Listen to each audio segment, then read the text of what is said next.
विद्यार्थियों को मेरा नमस्कार, साथ में गुड मॉर्निंग भी। कैसे हैं आप लोग? उम्मीद करते हैं आप लोग अच्छे ही होंगे। तो आज हम लोग फिर से उपस्थित हुए हैं हमारे YouTube channel math with Prince sir के साथ। आज फिर से लॉकडाउन की स्थिति में हम लोग फिर जो है आज रेलवे प्रीवियस क्वेश्चन पार्ट 5 लेकर के जो है आज उपस्थित हुए हैं। डेली आप लोग को एक पार्ट हो रहा है, ठीक है। तो आज फिर से जो है क्वेश्चन का कुछ सॉल्यूशन ढंग से करेंगे। तो उम्मीद है कि आप लोग जो है वॉल्यूम 4 तक जो है आप लोग को सॉल्यूशन पसंद आया होगा, ठीक है। पसंद आया है तो लाइक और कमेंट जरूर करें, और सब्सक्राइब नहीं किए हैं तो चैनल को सब्सक्राइब करें, ठीक है। जरूर से जरूर जो है लाइक करें, पता चले कि हमारे विद्यार्थियों को मेरा क्लास पसंद आ रहा है, ठीक है। इसलिए लाइक करना ना भूलें। तो आज हम लोग फिर से स्टार्ट करते हैं क्वेश्चन नंबर 121 से। क्वेश्चन नंबर फिर से स्टार्ट करते हैं 121 नंबर से। कॉपी और कलम अपना निकाल लेंगे, ठीक है। आपके स्क्रीन पे क्वेश्चन दिख रहा होगा, उसको जो है देख करके बनाते जाएंगे। करा 22 सेंटीमीटर परिधि वाले एक वृत्ताकार क्षेत्र का क्षेत्रफल क्या होगा? तो परिधि है 2 पाई r बराबर 22 सेंटीमीटर परिधि है, तो 2 गुने पाई का मान 22/7 गुने r बराबर 22 से 22 कैंसिल, यानी r बराबर 7 ऊपर चला जाएगा और 2 बटा में चला जाएगा, यानी r बराबर हो जाएगा 7/2, ठीक है। हमसे पूछा है क्षेत्रफल, तो क्षेत्रफल होता है पाई r स्क्वायर। पाई का मान 22/7 गुने त्रिज्या 7/2, यानी 7/2 गुने 7/2, तो 7 से 7 कैंसिल हो जाएगा, 2 से 11 बार में 11 सते 77 और बटा कितना 2, यानी आंसर हो गया 77/2। ये आपका 121 नंबर क्वेश्चन समाप्त हो गया। प्रश्न करा है 122 नंबर में, करा है कि 50 आदमी एक काम को 20 दिन में कर सकता है। 50 आदमी जो है 20 दिन में कर सकता है, तो 18 आदमी इसी काम को समाप्त करेंगे तो कितना दिन लगेगा? ठीक है, तो 50 आदमी 20 दिन में, तो 18 आदमी कई दिन में? तो 3 2 से कटेगा, 9 बार में 2 से कटेगा 10 बार में, ठीक है। यानी t बराबर हो जाएगा 500/9, 9×5 = 45, 50 9×5 = 45, 5/9, यानी 55.5/9 दिन लगेगा, यानी 22 नंबर सॉल्यूशन समाप्त। यदि समझ में आ रहा है तो लाइक करें जरूर वीडियो को। a पर पावर 6 गुने a पर पावर -4 भागे a क्यूब। आधार समान तो गुना में पावर जुड़ता है और भागा में पावर घटता है, ठीक है। तो ये देखिए, ये भागा में है तो ये भी जो है एक तरह से माइनस में ही है, तो ये 4 और 3 7 हो जाएगा, तो 6 में से 7 गया, तो a पर पावर बच जाएगा -1, ठीक है। a पर पावर -1 नहीं समझे हो तो बढ़िया से समझाते हैं। a पर पावर 6 गुने a पर पावर -4, ठीक है, और बटा में a पर पावर क्या जाएगा 3, ठीक है। तो a पर पावर 3 जब ऊपर जाएगा तो माइनस में हो जाएगा, तो ये 4 और 3 7 हो जाएगा, तो 6 में से 7 गया, तो a पर पावर -1, और a पर पावर -1 का मतलब होता है 1/1, यानी आपका आंसर समाप्त हो गया, यानी सॉल्यूशन हो गया 123 नंबर का। आंसर मिलाते जाएंगे, टिक मारा हुआ है आपके आंसर में। 124 नंबर में करा है कि 40 विद्यार्थियों की कक्षा में 24 विद्यार्थी खो-खो, 20 विद्यार्थी कबड्डी, 38 विद्यार्थी कोई भी खेल नहीं खेलते हैं, ठीक है। 38 विद्यार्थी कोई भी एक खेल खेल सकते हैं, ठीक है। 38 विद्यार्थी कोई एक खेल खेल सकते हैं। तो सबसे पहले तो दो चीज का ग्राफ, एक हो गया खो खो, दूसरा हो गया कबड्डी। ठीक है, करा है कि 24 विद्यार्थी खो खो और 20 विद्यार्थी कबड्डी खेलता है, तो 24 और 20 44। जबकि कोई एक खेल खेलने वाले की संख्या 38 है, तो बाकी जो 6 गो होगा वो दोनों खेल खेलने वाले की संख्या होगा। 6 गो जो होगा वो दोनों खेल खेलने वाले की संख्या है। ठीक है, फिर खो खो खेलने वाला 24 को बोला था, जिसमें 6 गो हो गया तो बच गया 18 गो। कबड्डी खेलने वाला 20 को बोला था, 6 को हो गया तो बच गया 14 को। अब इसका आंसर देते हैं, कितने विद्यार्थी दोनों खेल खेलते हैं? तो दोनों खेल खेलने वाला 6 को, 125 का आंसर देते हैं। कितने विद्यार्थी कबड्डी नहीं खेलते हैं? ठीक है, कितने विद्यार्थी कबड्डी नहीं खेलते हैं ये हमको बताना है। ठीक है, तो 40 विद्यार्थी में से 20 विद्यार्थी लिखा हुआ था कि कबड्डी खेलता है। ठीक है, टोटल विद्यार्थी 40 है, जिसमें से 20 को खेलता है तो बाकी 20 को नहीं खेलता है। 126 नंबर क्वेश्चन। कितने विद्यार्थी कोई भी खेल नहीं खेलते हैं? तो 40 विद्यार्थी में से खेलने वाला 38 को है, तो 2 विद्यार्थी ऐसा है जो कोई भी खेल नहीं खेलता है। ठीक है, ये आपका क्वेश्चन नंबर 26 तक समाप्त हो गया।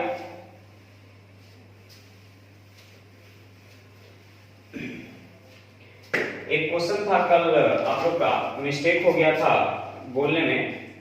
क्वेश्चन नंबर 92 का, कितने विद्यार्थी बर्गर पसंद नहीं करते हैं? तो उसका आंसर जो है 28 था, गलती से 24 हो गया था, उसको आप लोग सुधार लीजिएगा पार्ट 4 में। ठीक है, क्वेश्चन नंबर जो है 127 करा है, एक मीनार के आधार से 20 मीटर की दूरी पर स्थित से मीनार के चोटी का उन्नयन को, ये मीनार है, ये दूरी है कितना? तो 20 मीटर दूरी है। कोण जो बन रहा है कै डिग्री का? तो 60 डिग्री का। ठीक है, मीनार की ऊंचाई क्या होगी? tan 60 कहता है 1, तो tan 60 कहता है √3, तो ये 1। तो 20 की तुलना 1 से यानी 1 से, और ऊंचाई पूछ रहा है तो √3 से, तो ऊंचाई हो जाएगा आंसर 20√3। ठीक है, तो 20 गुने √3 का मान दे देंगे 1.73। ठीक है, बटा 100। ठीक है, ये 0 से 0 कैंसिल हो जाएगा, 3 दूनी 6, 17 दूनी 34, 10 से भाग देंगे यानी 34.6, यानी ऑप्शन नंबर हो गया 2। चलिए 28 नंबर में 128 करा है, एक सीढ़ी एक इमारत के सहारे खड़ी है। ठीक है, एक सीढ़ी जो है एक इमारत के सहारे खड़ी है। करा है, एक सीढ़ी इमारत के सहारे खड़ी है, सीढ़ी का आधार इमारत से 6 मीटर दूर है, 6 मीटर दूर है।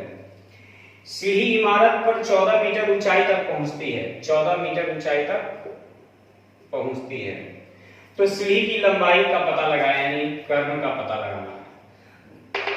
लंब स्क्वायर यानी 14 के स्क्वायर 196, आधार स्क्वायर 6 के स्क्वायर 36, जोड़ेंगे तो 6 6 12 के 2 हाथ में 1, 19 और 3 22 और 1 23। ठीक है, यानी इसको लिखेंगे 58 गुने 4, 58 गुने 4, तो 4 बाहर निकलेगा 2, 2 रूट 58, यानी आंसर हो जाएगा ऑप्शन नंबर 2।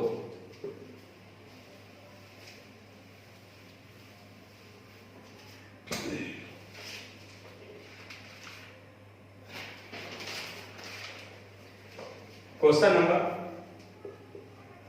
129, एक रेलगाड़ी 160 किलोमीटर प्रति घंटे की गति से चल रही है।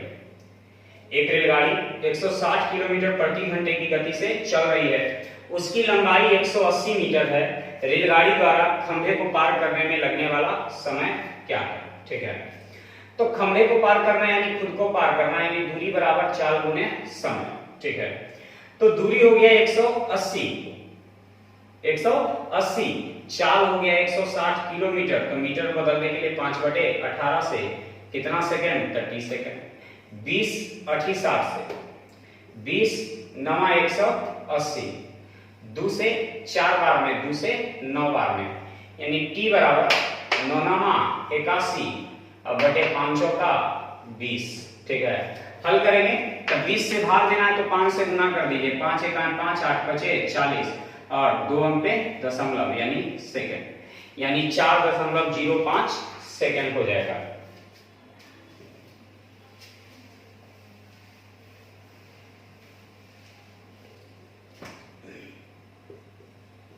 ए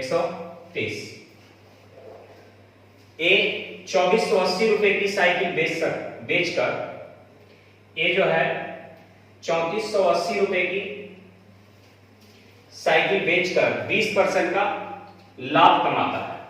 3480 में बेचा तो 20% का लाभ, तो विक्रय मूल्य की तुलना विक्रय मूल्य से क्रय मूल्य के लिए 100 से, 20 छक 20 से। ठीक है, ये 20 से भाग देंगे, 20 1 20, 14 8, 20 सते 140 और 20 चौका 80। ठीक है, 6 से 6 दूनी 12, 6 नमा 14, यानी आंसर हो गया कितना? 2900। ठीक है, यानी क्रय मूल्य की तुलना विक्रय मूल्य की तुलना विक्रय मूल्य से क्रय मूल्य निकालने के लिए 100 से। 131 नंबर, ए काम को 40 दिन में कर सकता है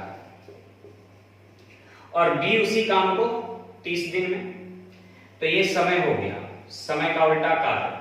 एलसीएम 120, 40 तिया 30 चौक, टोटल काम के लिए गुना करेंगे तो टोटल काम हो जाएगा 120, 40 तिया 120। इसी 120 काम को करवाना है, यह काम समाप्त करने में कितना समय लगाएगा? ठीक है, कौन? तो दोनों, तो 4 3 7, 7 गुने टी, यानी भाग देंगे 7 से तो 17.1/7 आ जाएगा। मिला लेंगे ऑप्शन नंबर 1।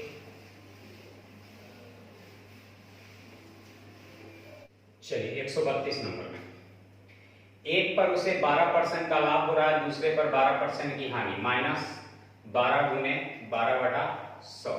ठीक है, तो ये 12 से 12 कट गया। ठीक है, ये बराबर है 144 और 100 से भाग देंगे तो 0.2 स्थान पे माइनस में आ गया। 462 रुपए में बेचा कब?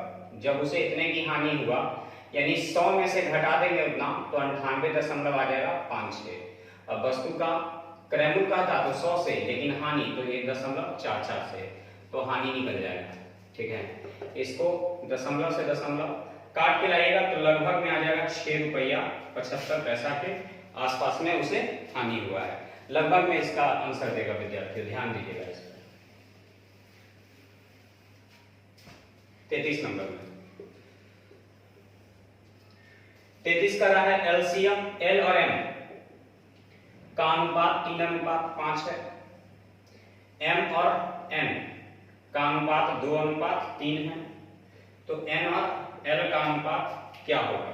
ठीक है, तो सबसे पहले तो दोनों में मिल रहा है क्या चीज? एम, तो इसमें 2 से गुना, इसमें भी 2 से, इसमें 5 से और इसमें 5 से, तो n का मान 15 दे देंगे और l का मान 6 दे देंगे, तो 3 से 5 बार में, 3 से 2 बार में, यानी आपका आंसर 5:2। 134 नंबर में x + 2y × 2x - y, तो गुना कर देना है, x गुने 2x तो 2x² माइनस x गुने y तो xy प्लस 2 दूनी 4xy अब माइनस गुना करेंगे तो 2y² तो 2x² माइनस 2y², अब 4 में से 1 हो गया था 3x/। देख लीजिए इस ऑप्शन में आपका मिल रहा है, वही आपका आंसर हो जाएगा। तो आपका क्वेश्चन नंबर 34 का सॉल्यूशन समाप्त हो गया। ठीक है, तो उम्मीद करते हैं आप लोग को सॉल्यूशन समझ में आ रहा होगा। यदि सॉल्यूशन समझ में आ रहा है तो लाइक करना ना भूलें, है ना। लाइक करें, जो सब्सक्राइब नहीं किए हैं चैनल को सब्सक्राइब करें और कमेंट करें। ठीक है, कि आपका क्लास सही तरीके से चल रहा है या नहीं चल रहा है, कमेंट करना जरूरी है। नहीं कमेंट करेंगे तो हमें पता नहीं चलेगा कि हम जो है आप लोग को पढ़ा रहे हैं सही या नहीं पढ़ा रहे हैं। ठीक है, तो इसलिए कमेंट करना ना भूलें। चलिए हम लोग जो है आगे बढ़ते हैं क्वेश्चन नंबर 35 की ओर।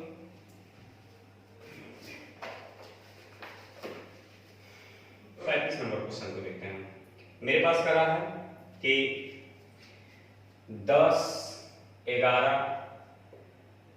9, 11, 9।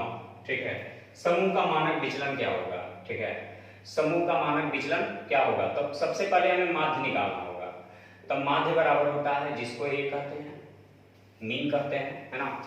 तो योगफल और बटे संख्या, यानी जोड़ करके 50 बटे 5 यानी 10 हो जाएगा। ये माध्य हो गया। ठीक है, अब मेरे पास निकालना क्या है, तो मानक विचलन। मानक विचलन, अब मानक विचलन बराबर होता है root under sigma F D square और बटे सिग्मा एफ। ठीक है, सबसे पहले तो सिग्मा एफ क्या होता है। तो सिग्मा एफ का मतलब होता है कि संख्या वो है 1 2 3 4 5। ठीक है, सिग्मा एफ जो हो गया कै वो हो गया 5 हो गया। ठीक है, उसके बाद सिग्मा एफ डी स्क्वायर। सबसे पहले तो ये डी क्या होता है, तो डी का मतलब होता है डिफरेंट। किसका डिफरेंट, तो संख्या का, यानी जिसको माध्य कहेंगे, है ना। यानी ये माध्य का, तो माध्य हो गया 10। ठीक है, माध्य हो गया कितना 10। ठीक है, और x का, तो x का मान यानी ये 10 है, तो 10 में से 10 गया तो क्या होगा 0। फिर d होगा ये 10 में से 11 गया तो कितना -1। ठीक है, 11 11 दूगो था तो 1 के बाद होता है 9 9 है, तो d बराबर 10 में से 9 गया तो कितना 1 हो जाएगा। ठीक है, अब जो है ये आ गया क्या चीज d आ गया। ठीक है, अब d मेरे पास आ गया तो d स्क्वायर का मान क्या होगा, तो ये 0 का स्क्वायर 0, d स्क्वायर का मान क्या होगा, तो 1 के स्क्वायर 1, और d स्क्वायर का मान क्या होगा, तो 1 के स्क्वायर 1। ठीक है, अब हमें ये तो आ गया किसका मान, d स्क्वायर का मान, और ef है ना। ef का मतलब होता है क्या चीज, ef का मतलब हो गया बारंबारता। ठीक है, तो बारंबारता ये 10 की संख्या कै गो था, एगो था, तो 0 गुने 1 यानी 0। ठीक है, ये 11 की संख्या कै गो था, तो 11 की संख्या 2 था तो 2। ठीक है, और ये 9 की संख्या कै गो था, तो 9 की संख्या 2 गो था यानी 2। ठीक है, तो ये टोटल हो जाएगा कितना 4। टोटल हो जाएगा कितना 4। ठीक है, तो यहां रख देंगे 4। अब इसको हल करके ले आएंगे तो ये 2 बटा आंसर हो जाएगा √5। ये आपका आंसर तैयार हो गया। इसी को हम लोग यदि ग्राफ के माध्यम से बना करके व्यक्त करें तो इसका ग्राफ हम दर्शा देते हैं, आपको समझने में आसानी होगा। ठीक है, ग्राफ से हम समझा देते हैं आप लोग।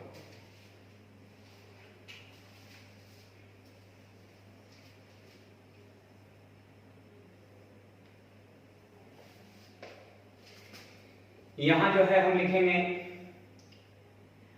चर मान को हम x द्वारा सूचित करते हैं। ठीक है, बारंबारता जिसको हम लोग f द्वारा सूचित करते हैं, और यहां जो हो गया d बराबर होता है x - a, यानी x का मतलब पद हो गया यानी जो दिया हुआ है, और a का मतलब माध्य हो गया। ठीक है, d स्क्वायर तो आप जानते ही हैं कि डिफरेंट का वर्ग, और ये हो गया f d स्क्वायर यानी बारंबारता d स्क्वायर। ठीक है, डिफरेंट का स्क्वायर।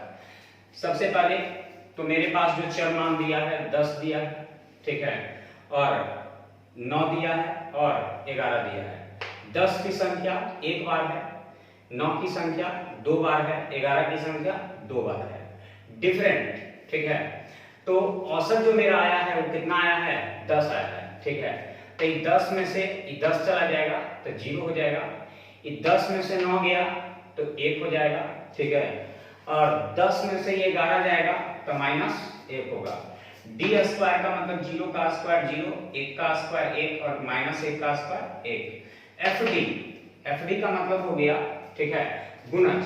तो 1 गुने एफ का मतलब ये हो गया, डी का मतलब ये हो गया, तो इन दोनों को गुना करेंगे तो क्या होगा, एफ डी स्क्वायर। तो इन दोनों को गुना कीजिए तो 1 गुने 0 तो 0, 1 गुने 2 तो 2, 2 गुने 1 तो 2। तो ये टोटल हो गया क्या चीज, सिग्मा एफ डी स्क्वायर बराबर 2 2 4, ठीक है, 2 2 कितना 4।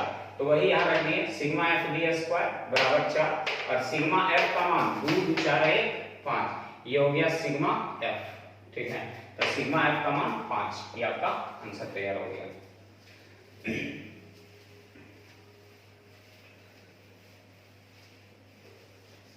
चलिए क्वेश्चन नंबर जो है 136 करा है 10 दर्जन सेब, 10 दर्जन सेब, 15 दर्जन आम और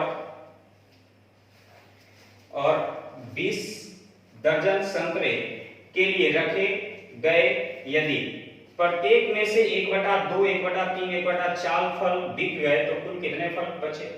तो 10 दर्जन का मतलब 10 गुने 12, तो इसका 1/2 बिक गया तो 1/2 बच गया, प्लस 12 दर्जन आम है तो ये आम है, तो 15 दर्जन था तो 1 दर्जन में 12 गो, ठीक है, तो 1/3 बिक गया तो बच गया 2/3।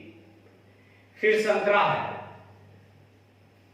संतरा जो है वो 20 दर्जन था, 1 दर्जन में 12 गो, तो 1/4 बिक गया तो बच गया 3/4। इसको हल करिए, ये 2 से 6 बार में 60 को बच गया, ये 3 से 4 बार में तो 15 चौका 60 दूनी 120 बच गया, ये 4 से 3 बार में तब 20 दिया 60 दिया 180 बच गया, तो 300 और 60 यानी 360 फल जो है बच गया। 137 नंबर, s प्लस 2 का होल क्यूब, 1 क्यूब यानी s क्यूब, 2 के क्यूब यानी 8 प्लस 3 a स्क्वायर तो s square into 2 plus 3s into 2 के स्क्वायर यानी 4, तो ये हो गया s क्यूब प्लस 8 प्लस 3 दूनी 6s स्क्वायर प्लस 4 दिया 12s, ये आपका आंसर हो गया। खाली क्यूब निकाल देना था a प्लस b का।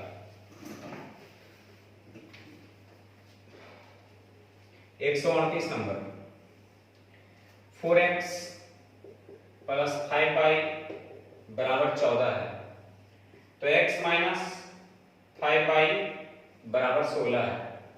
समीकरण हल कर देंगे तो 4x है 5x और बराबर ही कितना 30, तो 5 से भाग देंगे कई बार में 6 बार में, तो x बराबर हो जाएगा 6। तो हमसे पूछा है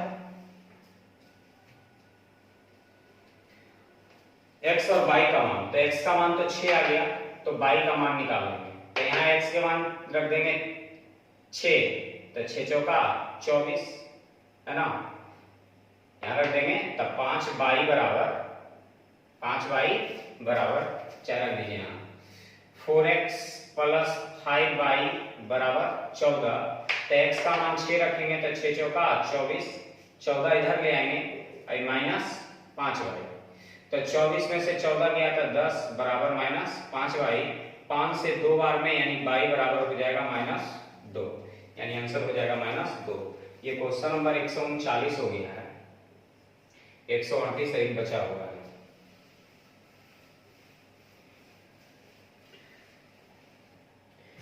करा है 138 नंबर, कि माध्य तथा बहुलक ज्ञात करें। सबसे पहले माध्य। माध्य का मतलब तो होता है सबको जोड़ करके जितनी संख्या है उतना से भाग। तो जोड़िए 1 और 9 10, 10 5 15, 15 4 19, 19 2 21, 21 1 22, 22 और 9 31, 31 9 40, 40 2 42 1 43, 43 और 9 51, 43 और 9 52, 52 1 53, 54 55 56, यानी 56 और बटे संख्या कै गो है तो 1 2 3 4 5 6 7 8 9 10 11 12 13 14, 14 तो योगफल बटे संख्या तो औसत निकल गया कितना 4। योगफल में संख्या से भाग देंगे तो क्या निकल जाएगा औसत। अब करा है कि बहुलक ज्ञात करें तो बहुलक का मतलब हो गया कि जिसकी संख्या ज्यादा है। तो ज्यादा किसकी संख्या देखिए 1 की संख्या लग रहा है सबसे ज्यादा है, ठीक है 1 की संख्या सबसे ज्यादा है तो बहुलक क्या दे देंगे 1 दे देंगे क्योंकि 1 की संख्या सबसे ज्यादा है। 140 नंबर में 2.5 दर्जन सेबों का क्रय मूल्य जो है 300 रुपया है। तो 300 रुपया में 2.5 दर्जन का मतलब 30 गो, 1 दर्जन में 12 गो तो 2.5 दर्जन में 30 गो, ठीक है। प्रत्येक सेब को ₹15 में बेचा गया तो प्रत्येक पर लाभ कितना होगा तो लाभ प्रतिशत कितना होगा, ठीक है। ये मेरा क्रय मूल्य निकल जाएगा। अब बेच रहा है कितना में 15 में, करा है कि 300 रुपया में 30 को खरीदे थे 1 के 10 में, खरीदे 10 में बेच रहे हैं 15 में, कितने का लाभ तो 5 का, कितना में 10 में कितना परसेंट 100%, यानी 0 से 0 कैंसिल यानी 50%।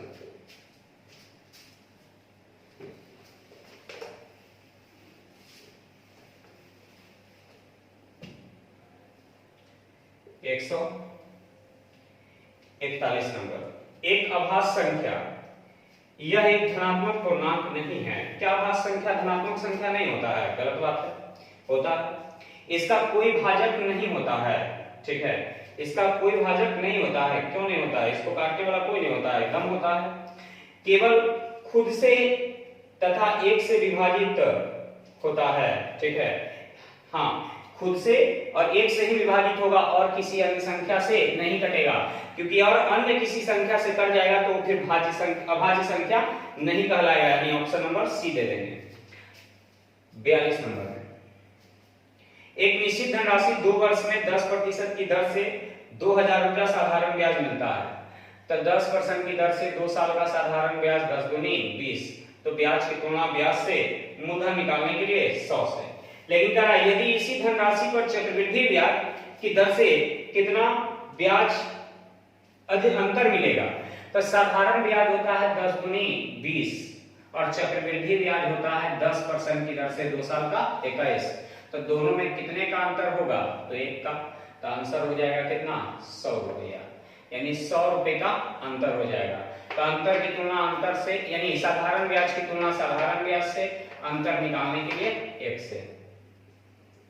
145 नंबर में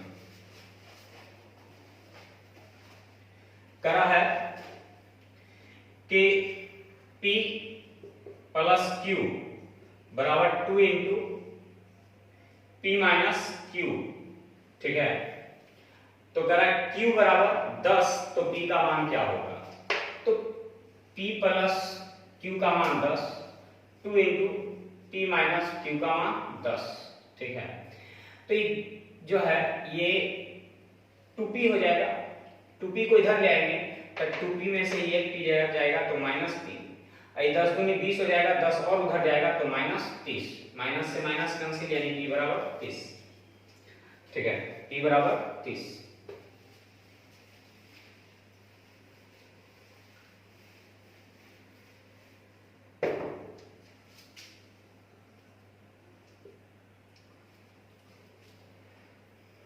एक 144 नंबर 10 माइनस 405 डिग्री, ठीक है। तो ये माइनस आगे आ जाएगा तो 10 405 डिग्री, ठीक है, माइनस 10 इसको लिखेंगे 360 डिग्री प्लस 45 डिग्री, ठीक है। तो 360 प्लस थीटा यानी ये फर्स्ट क्वाड्रेंट में आ जाएगा, ठीक है। तो फर्स्ट क्वाड्रेंट में आएगा तो 300 tan थीटा ही होगा, क्योंकि 360 नो चेंज होता है, तो tan के tan रह जाएगा और 45 डिग्री रह जाएगा। फर्स्ट क्वाड्रेंट में ऑल पॉजिटिव होता है, तो tan 45 का मान जो होता है वो 1 होता है, वो भी क्या चीज में, माइनस में। 145 नंबर। 360 तथा 450 का सबसे बड़ा गुणनखंड क्या होगा? तो गुणनखंड का मतलब इन दोनों को काटने वाला क्या होगा? तो इन दोनों को काटने वाली सबसे बड़ी संख्या यानी इसका HCF हो जाएगा। तो HCF जो हो जाएगा कितना हो जाएगा? 90 हो जाएगा, ठीक है। इसको काटने वाली संख्या HCF हो जाएगा, HCF यानी 90 हो जाएगा। 147 नंबर। करा रसायन वाला और भौतिकी वाले का अनुपात बताना है, तो सब रसायन वाला जोड़िए, तो रसायन वाला 85, 55, 55, 80, ये रसायन निकल गया, ठीक है।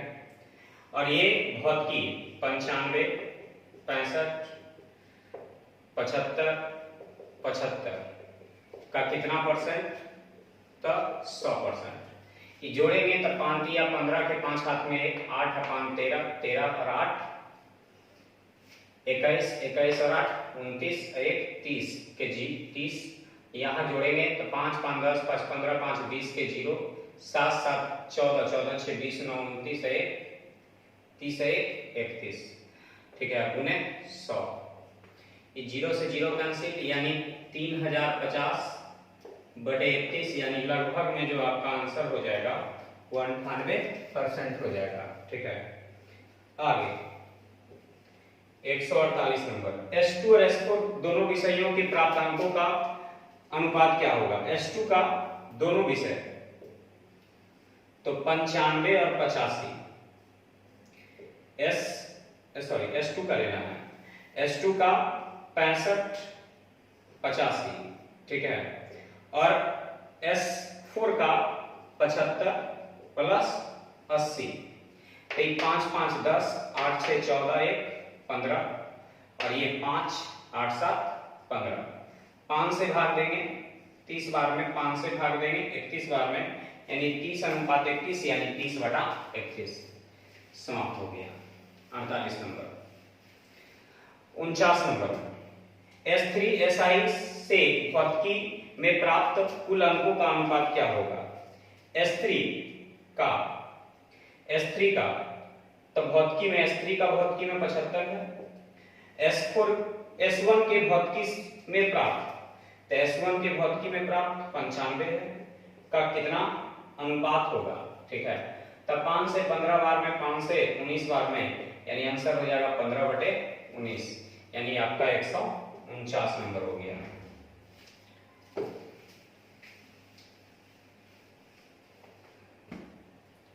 एक 150 नंबर। 9 औरत एक कार्य को 50 दिन में पूरा कर सकती है। 9 औरत एक कार्य को 50 दिन में पूरा कर सकती है, जबकि 6 औरत और बढ़ा दिए जाए, तो 9 को है 6 को बढ़ा देंगे तो 15 हो जाएगा, तो कई दिन में कर पाएगी? तो करा तो यह कार्य कितने दिन पहले पूरा हो जाएगा, ठीक है। तो 5 से 3 बार में, 5 से 10 बार में, 3 से 3 बार में, तो कई दिन में हो जाएगा? 30 दिन में। तो 30 दिन में हो जाएगा, ठीक है, 30 दिन में पूरा हो जाएगा। तो यह कार्य कितने दिन पहले पूरा हो जाएगा?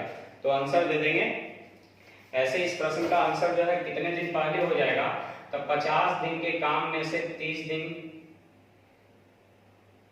में जो करेगा तो काम कई दिन पहले हो जाएगा? 20 दिन पहले हो जाएगा। इसका आंसर होना चाहिए था 20 दिन पहले हो जाएगा, क्योंकि पूछ क्या रहा है कितने दिन पहले हो जाएगा, तो 50 दिन पहले लगता था, अब लगेगा 30 दिन, तो कई दिन पहले हो जाएगा? तो आंसर हो जाएगा इसका 30 दिन। तो आज के लिए बस इतना ही है ना। आगे जो है अगले पार्ट में मिलेगा आप लोग को, यानी पार्ट 5 खत्म हो गया, ठीक है। बाय।